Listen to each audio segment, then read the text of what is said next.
My wife stared at the judge and said she wanted everything: house, car, savings, just not our son. I told my lawyer, give it all to her. The courtroom went silent. For a second I could hear the old ceiling fan in the hallway outside the courtroom clicking like a loose blade on a summer porch. Even the babe stopped shifting his weight. Judge Klein's pen hovered over the paperwork like it had forgotten how to move. Linda sat up straight in her navy blazer hair, done the way she wore it for Facebook photos. Smooth, bright, not a strand out of place. She didn't look at me like a wife who'd spent 27 years watching me come home with concrete dust on my boots. She looked at me like I was an outdated appliance she'd finally decided to replace. On her side of the table, her attorney, Mara Keene, tilted her chin with that quiet confidence lawyers get when they think the math is simple. House, cars, accounts, retirement, and the one thing Linda didn't want to deal with, as she put it, our son Evan. My attorney, Tom Barislin, leaned toward me so close I could smell his peppermint gum. He whispered through his teeth, "Rick, this is insane. She's overreaching. We fight this." I didn't turn my head. I kept my eyes on the corner of the table, where someone had scratched a tiny heart into the wood years ago. I felt the weight of the courtroom, the way you feel the weight of a roof when you're standing in an attic. Everything above you held up by beams you can't see. "No," I said. Tom's eyebrows jumped. "Give it all to her," I repeated, calm enough that my own voice surprised me, like I was ordering coffee. Linda's lips twitched. Not quite a smile, more like satisfaction, like she'd finally gotten what she believed she deserved. Judge Klein cleared his throat. "Mr. Holloway, I need to be sure you understand what you're agreeing to." "I understand," I said. "Because I did." People think a building inspector spends his life looking for problems in other people's houses. Rotten joists, cracked foundations, mold creeping along a basement wall like a quiet confession. But the truth is, after 30 years in the job, you can't turn that eye off. You walk into your own kitchen and you notice the floor dips a little near the fridge. You see the hairline crack along the drywall and you tell yourself it's nothing, just settling. That's what I did with my marriage for years. Judge Klein looked down at the file again. "And you are also agreeing that your wife will retain the marital residence at 21 and 48 Wrenwood Drive, the vehicles and the bulk of the joint assets. You will retain personal property as listed in primary custody of your son, Evan Holloway." Linda made a small sound like a laugh swallowed back. Evan was 19.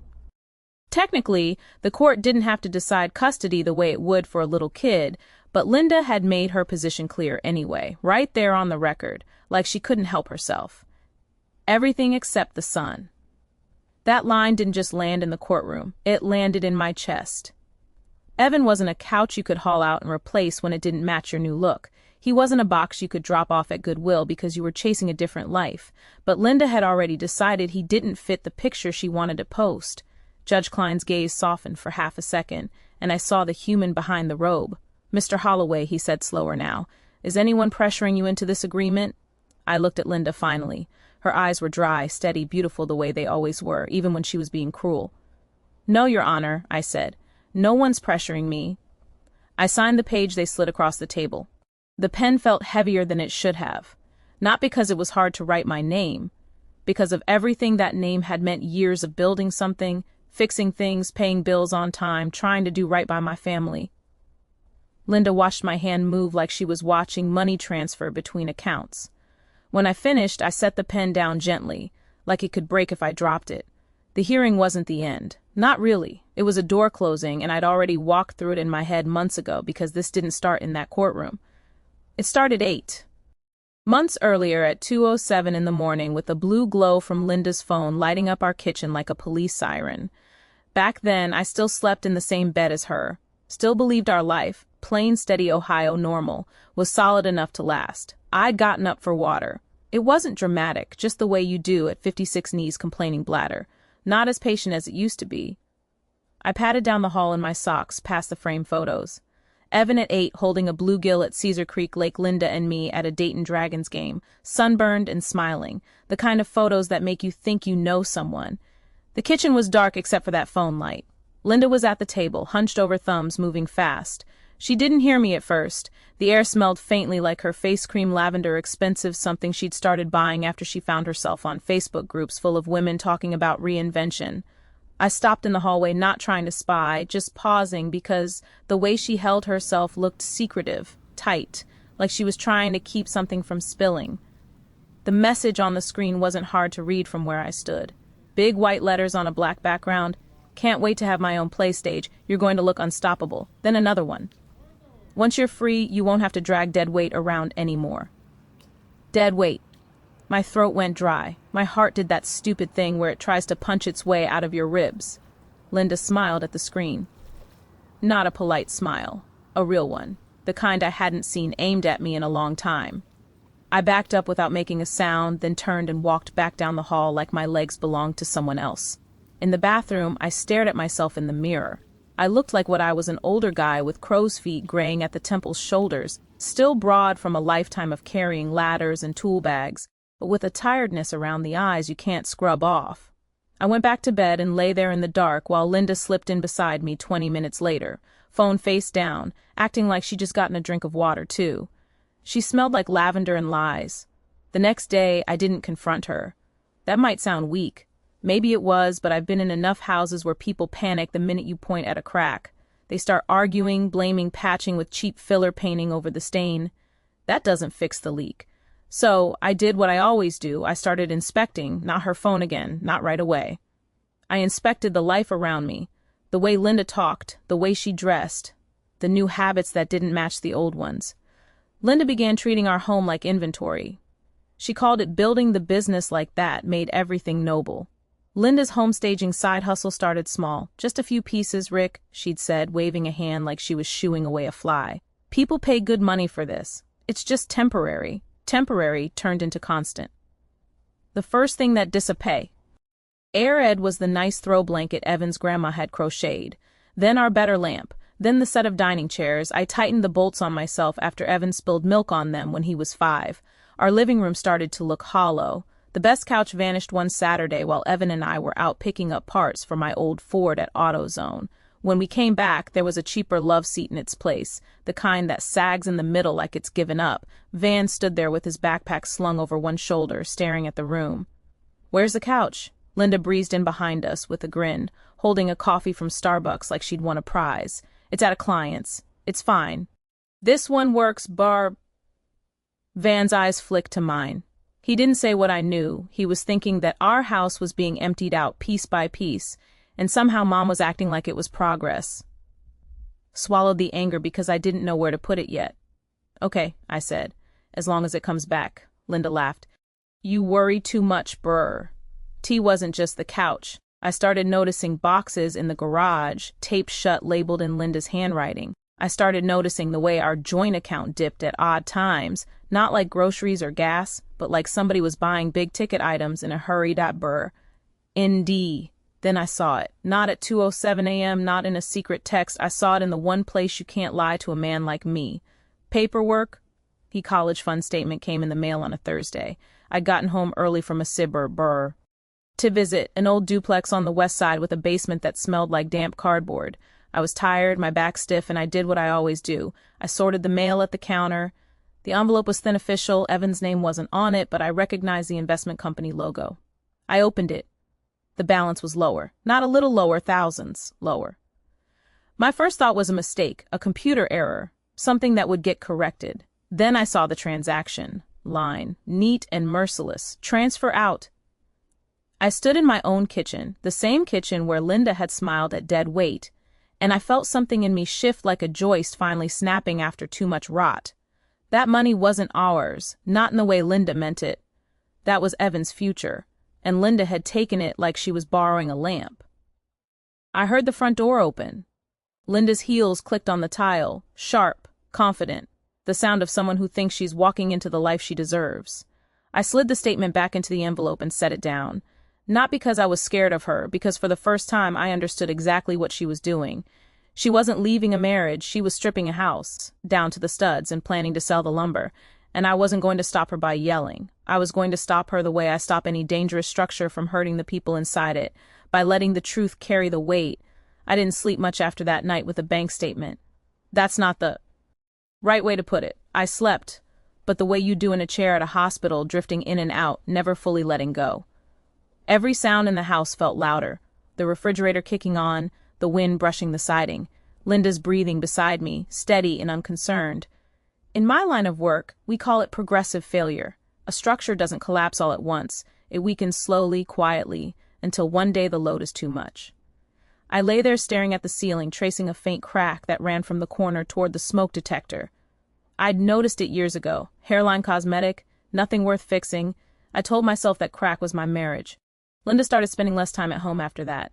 Client meetings, she called them open houses. She'd leave in the late afternoon, dressed sharper than she ever did for me, tailored jacket boots that clicked when she walked, hair done like she was stepping into a magazine spread. She stopped asking what Evan and I wanted for dinner. Sometimes she didn't come home at all, Evan noticed. Kids always do, even when they don't say much. He and I had our routines. Saturday mornings I'd make pancakes. Nothing fancy, just box mix and too much butter. Evan would sit at the counter scrolling his phone, hoodie half-sipped hair sticking up the way it had since middle school. One morning he asked casual, but not really, "Mom working again today?" I flipped a pancake, watched it land a little OFC center. "Yeah, that's what she said." He nodded eyes. Still on his phone. Okay, that was Evan. He didn't push, he absorbed. Linda's staging business took over more space in our lives without asking permission. The garage filled with box lamps, side tables, rugs rolled tight like bodies. I moved my tools farther and farther back until I was working out of a corner, my ladder leaning against the wall like an afterthought. She started referring to things as assets, not furniture, not memories. Assets. One night she stood in the living room, hands on her hips, surveying the bare patches where our good pieces used to be. "I need the dining set next," she said. I looked up from tightening a loose hinge on the cheap cabinet she'd brought in. "That table, we eat on that." She sighed like I was a child. "Rick, people pay for a look. I'll bring it back. When he went from when I can." Evan was in the doorway, backpack on, listening. I caught his eye and shook my head just enough to say, "Don't." I let it go again, but I started keeping track. Dates, times, which items left and didn't come back, which withdrawals matched which purchases, not because I wanted to trap her, because that's how my brain works. You document what you see. You don't argue with rot, you measure it. The real punch came 2 weeks later. It was a Tuesday evening, gray and cold, the kind of Ohio winter day where the sun never really shows up. Evan was at his community college late for a study group. Linda wasn't home. I had the house to myself. I sat at the kitchen table with the college fund statement spread out, a yellow legal pad beside it. I'd called the investment company that afternoon from my truck parked outside a job site. "Sir," the woman on the phone said, voice polite and distant. "The transfer was authorized by an account holder." "Which one?" I asked. There was a pause. "Mrs. Holloway." I thanked her and hung up before she could hear my voice change.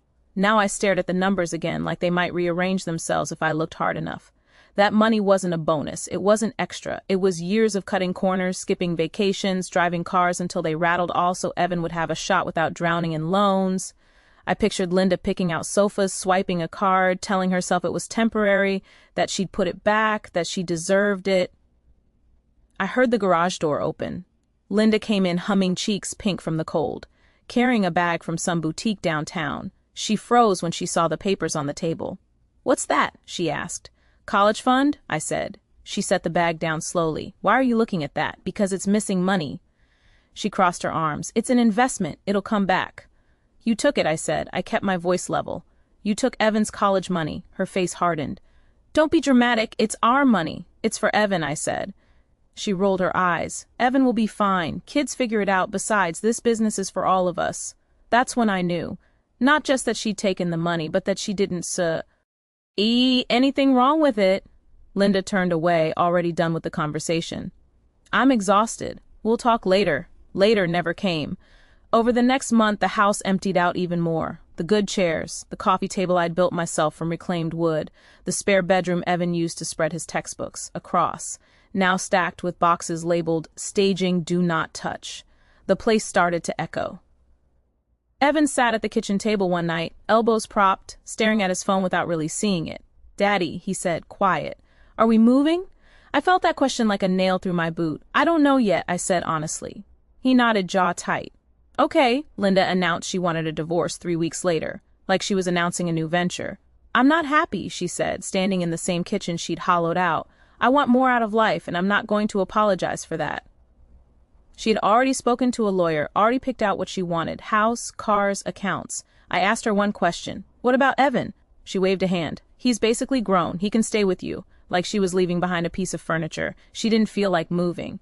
That night, after she went to bed, I stood alone in the living room. The cheap love seat creaked when I sat down. The walls felt farther apart than they used to. I thought about all the inspections I'd done over the years, the times I'd stood in front of owners who swore a building was fine, that the cracks didn't matter.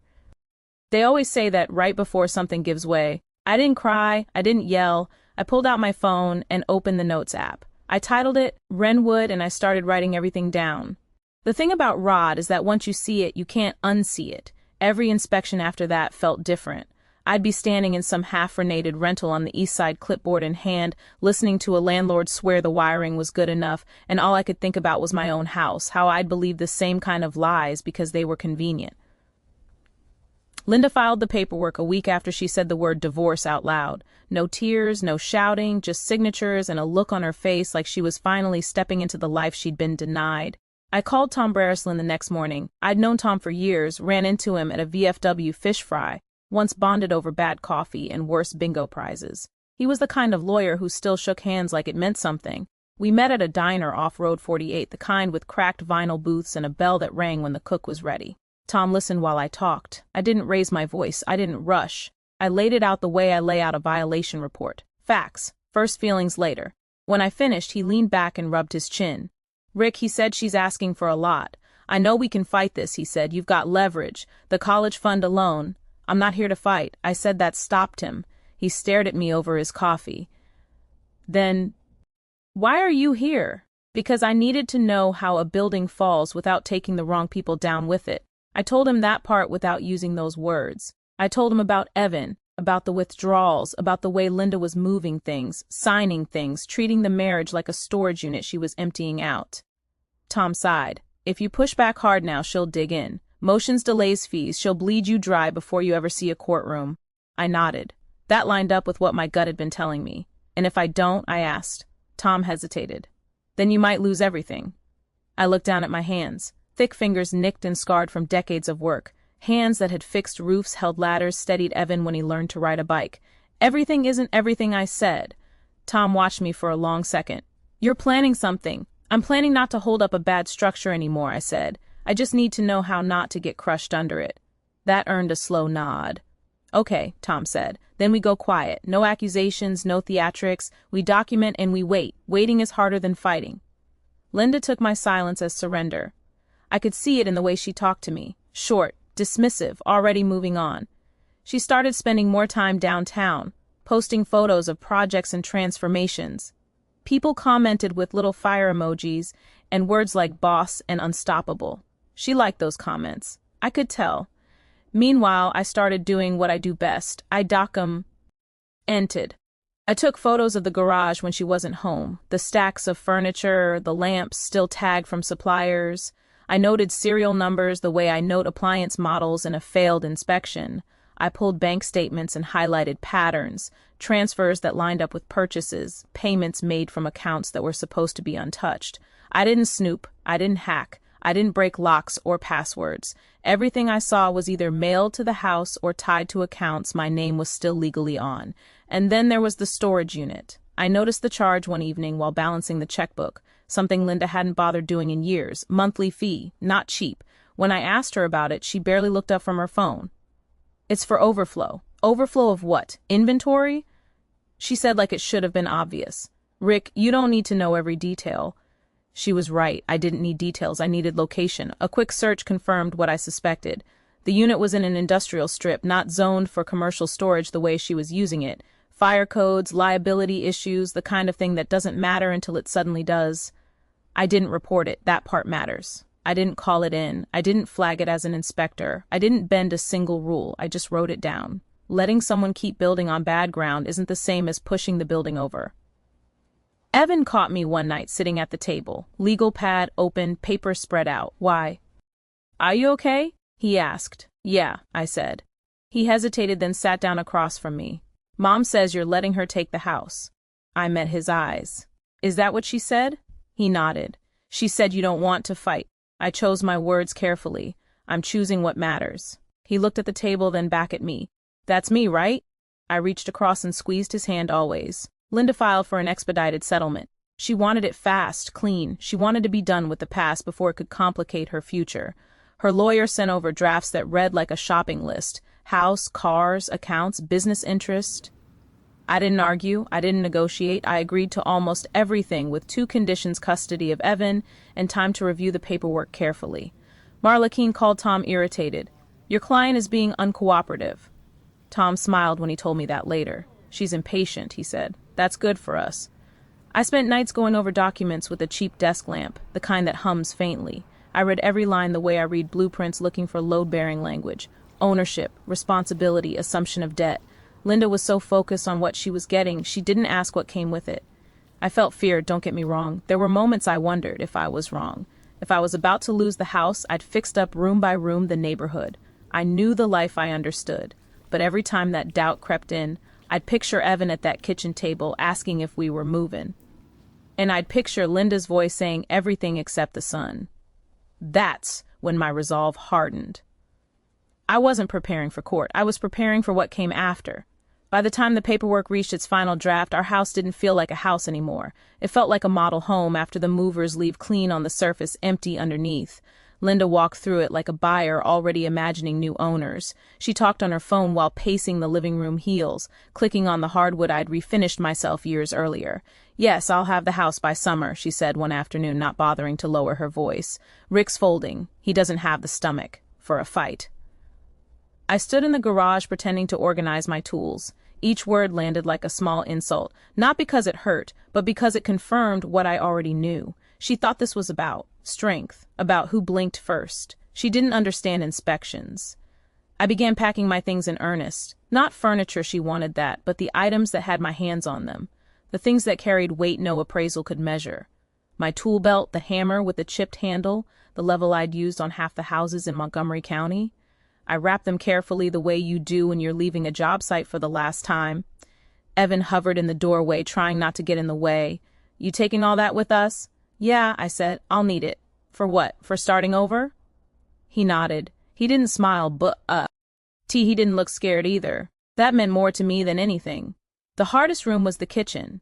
Not because of the appliances or the cabinets, because of the door frame. On the inside edge, in pencil and faded marker, were the height marks I'd made for Evan every year. 8 years old, 10, 12, each one dated, each one a little celebration. I ran my thumb over the highest mark. 17, the year he shot up so fast his pants never fit right.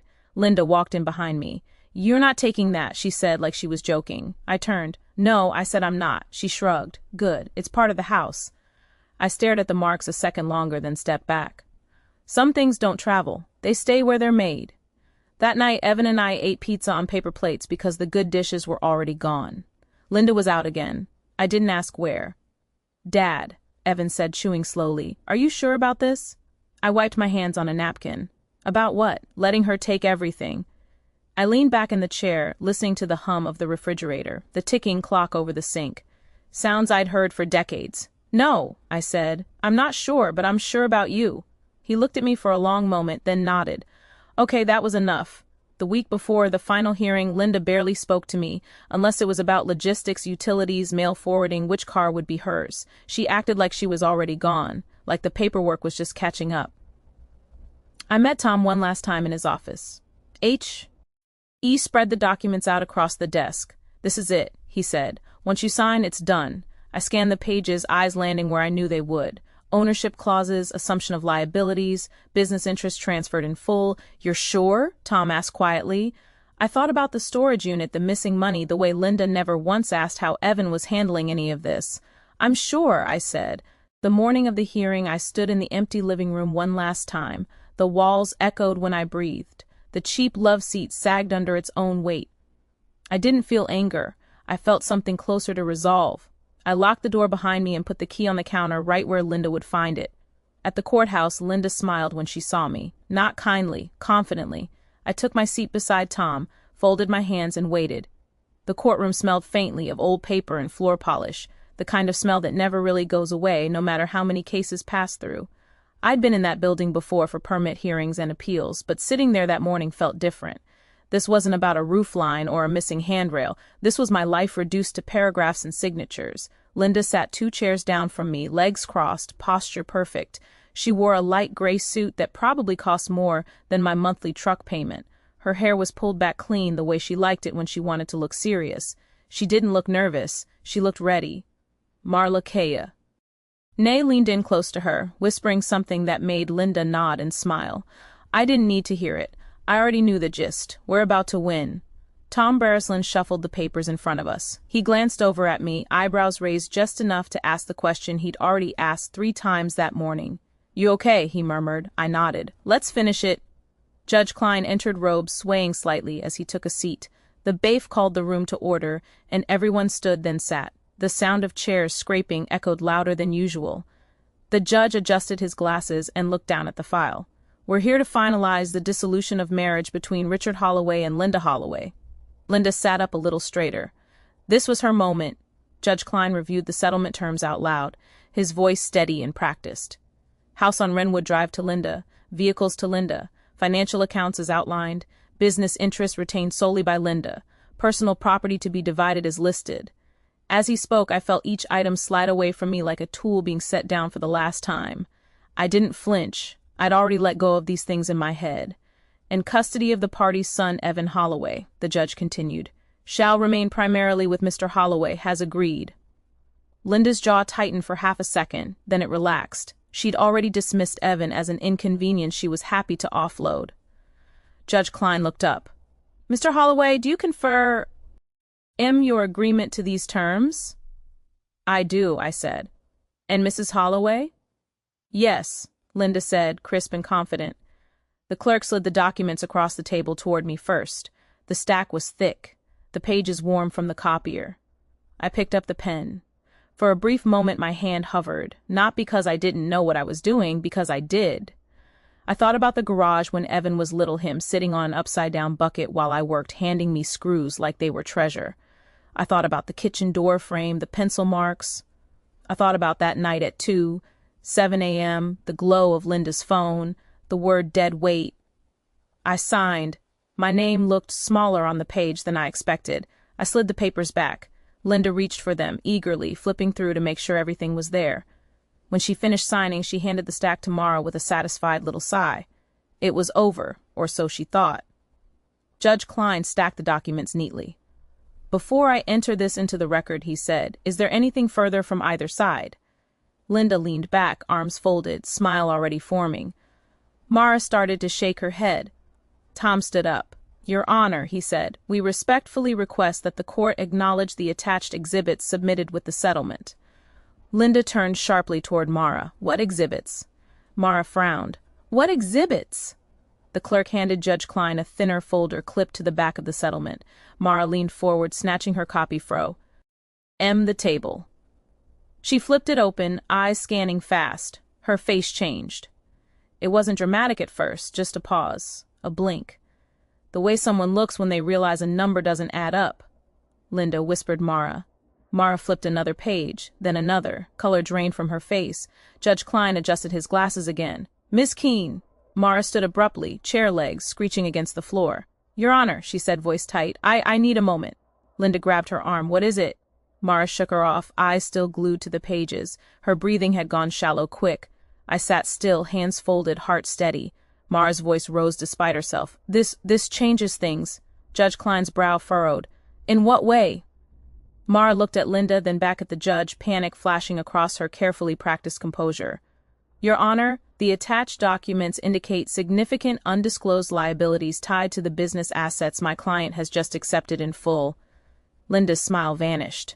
What are you talking about?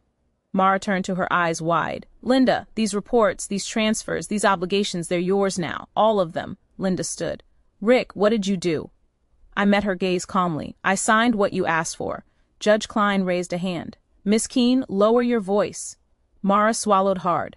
Your Honor, with respect, this settlement includes acknowledgement of financial exhibits, detailing tax exposure, outstanding obligations, and potential compliance issues connected to the Boosie Ness assets, Mrs. S. Holloway insisted on retaining. The courtroom buzzed. Low murmurs, a cough. Someone in the back leaned forward. Linda shook her head, laughing sharply. That's ridiculous. You said everything was clean. Mara's voice cracked. I said what you showed me was clean. Judge Klein closed the file slowly. I will be reviewing these exhibits in detail. Linda turned to me again, her face tight with anger now. You tricked me. I shook my head. No, I stopped holding things together for you. The bailiff shifted his stance. The air felt heavier. Judge Klein looked from Linda to me. This court acknowledges the exhibits as part of the record. Given the information presented, there may be further proceedings regarding financial disclosure and responsibility. Linda sank back into her chair, stunned.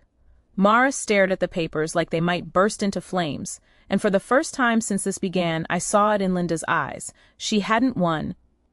The room didn't explode the way people imagine when things go wrong in court. There was no gavel slam right away, no shouting from the gallery, just a low spreading tension like a beam starting to groan under weight it can't carry. Mara Keene was the first to break. She stepped away from the table, one hand pressed flat against her chest, the other clutching the papers. Her voice came out sharp and loud before she could stop it. "This is a disaster," she said, then louder. "This is a complete disaster." The word echoed off the walls. "Judge." E. Klein's eyes narrowed. Miss King composed herself. Mara turned back to the bench, breath hitching. "Your Honor, with respect, my client has just accepted full ownership of business assets that carry substantial undisclosed liabilities, tax exposure, outstanding vendor debts, storage, and lease violations. These obligations were not disclosed to counsel in their entirety prior to execution." Linda shot to her feet. "What are you saying?" she demanded. "You told me everything was fine." Mara spun toward her, eyes wild now. "You told me everything was fine. You told me there were no outstanding issues. These exhibits show otherwise." I could hear it then. The shift in the room, people leaning forward. Someone behind me whispered, "Oh my God." Judge Klein held up a hand. "Mrs. Holloway, sit down." Linda didn't. Her voice rose brittle with panic. "Rick, you did this, you planned this." I stayed seated.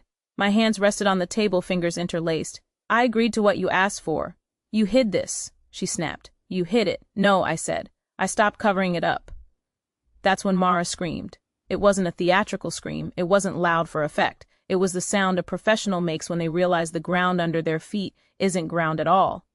"Your Honor," Mara shouted, papers shaking in her hands. She insisted on sole ownership.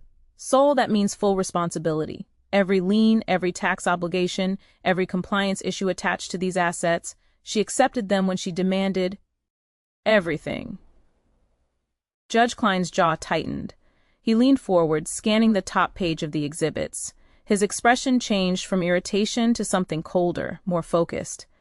"These documents indicate funds transferred from a protected educational account," he said slowly, "and assets stored in locations not properly disclosed or permitted." Linda's mouth opened, then closed. Those were temporary. Rick knew about those. Judge Klein looked up. Did he authorize them? She didn't answer. Mara pressed on desperation, edging her voice. "Your Honor, my client believed these assets were clean. She was not made aware." Judge Klein cut her off. "Counsel, your client certified these disclosures. This court takes non-disclosure seriously." Linda's face drained of color. The confidence she'd worn like armor cracked, then split. "This is unfair," she said, her voice smaller now. "I just wanted what I was owed." Mara turned on her. "You wanted everything," she hissed, "and now you have it." The judge sat back, steepling his fingers.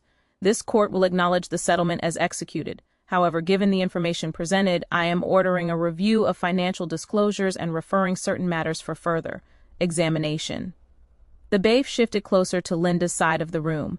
Linda looked at me one last time, eyes searching for something, regret maybe, or mercy. "What about him?" she said, pointing at me. "He gets away with this." Judge Klein's voice was firm. "Mr. Holloway relinquished owners. HIP. Liability follows ownership." Silence fell again, deeper this time. I felt something loosen in my chest. Not triumph, relief. Because the weight I'd been holding up for years quietly, stubbornly, had finally shifted off my shoulders. Linda sank back into her chair. Her phone buzzed on the table. Once, twice, she didn't look at it. Mara stared straight ahead, face pale, already calculating damage control that might not exist. Judge Klein struck the gavel once. Court is adjourned. People stood, chairs scraped. The room came back to life. I didn't look back as I walked out. Outside, the cold Ohio air hit my face sharp and clean. I took a deep breath and felt it fill my lungs. For the first time in a long time, the structure behind me wasn't mine to hold up anymore. The first night after the hearing, Evan and I ate dinner on the floor of our new place. It wasn't much. Just a small 2-bedroom rental on the edge of Kettering, beige walls, thin carpet, a faint smell of old paint, and lemon cleaner. The kind of place you don't brag about, but also don't feel ashamed to unlock. We sat cross-legged with paper plates balanced on our knees. Rotisserie chicken from Meyer, a loaf of bread, butter in one of those little plastic tubs. Evan took a bite and nodded. Not bad. I smiled. High praise. There was no echo here, no emptiness pretending to be space. The rooms were smaller, but the air felt lighter, like a building after the bad load has been removed. A few days later, the call started. I didn't answer them. At first it was Linda's number lighting up my phone again and again, then unknown numbers, then a voicemail from Mara Keene that was all clip professionalism wrapped around panic. Mr. Holloway, please return my call as soon as possible. I didn't. I had turned over ownership. Along with it, I had turned over responsibility. That was the deal Linda wanted, and for once in her life, she was getting exactly what she asked for. Evan adjusted faster than I expected. He set up his desk by the window, went to class, picked up extra hours at the campus library. One evening, I came home to find him cooking pasta, reading instructions off his phone like it was a blueprint. Look at you, I said, all grown up. He shrugged, but I caught the hint of a smile. Someone's got to feed us. On Sundays, we made pancakes again, the box kind. Too much butter. Some routine survived the wreck. Word got around town. Dayton isn't small when you want it to be big, but it's small enough when things go wrong. Linda's staging business stalled, then froze, then started to unravel. Vendors wanted payment. The storage facility flagged the unit. The tax letters came next, certified mail. She posted less online. When she did, the photos were tighter, cropped, closer, trying to hide what wasn't there anymore. Once at the gas station, I ran into a guy I'd known for years. He glanced at me, then away. Rough deal, he said quietly. Yeah, I replied, but it settled, and I thought I'd feel more satisfaction, some big moment of victory, but what I felt instead was something steadier. Peace. Not the loud kind. The kind that shows up when you stop lying to yourself about what you're holding together. One evening, Evan and I sat on the couch, our couch this time, cheap but solid, watching the weather roll in on Channel 7, thunderstorms moving across western Ohio. The meteorologist talked about pressure systems, unstable air. Funny, Evan said how stuff builds up before it breaks. I nodded. Yeah, it always does. He glanced at me. You okay, Dad? I thought about the house on Wrenwood Drive, the door frame with the pencil marks, the life I'd built there, and the life I still had sitting next to me. I am, I said, and I meant it. Linda got the house, but I kept the home. She got the business, but I kept my name. If this story sounds familiar, if you've ever felt like you were holding up something that was already falling, take a moment, think about what really matters and what you're willing to let go. And if it helped to hear this, share it with someone who might need it. Or stick around. There are more stories like this, quiet ones about standing your ground the right way.